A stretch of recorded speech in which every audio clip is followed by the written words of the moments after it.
Mais la salle est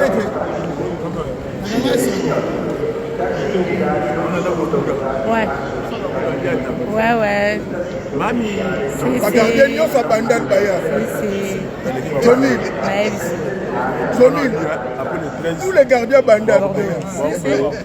Bandits, les très vite.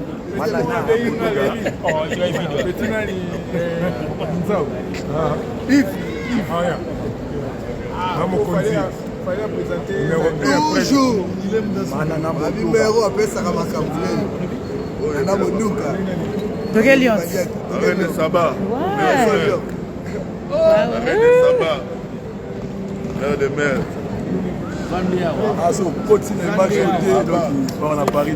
En direct de Lyon. Mère de mère, catalogue, Toujours moi, tu vois. Ah, dans la gare de Lyon de Paris, destination Lyon.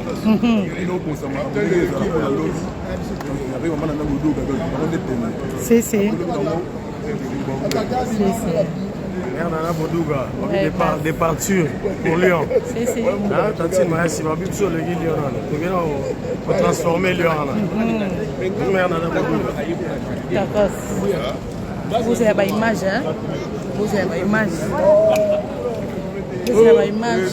Maintenant, comme il Paris, malade au bolingate, malaria. Mais, ça va.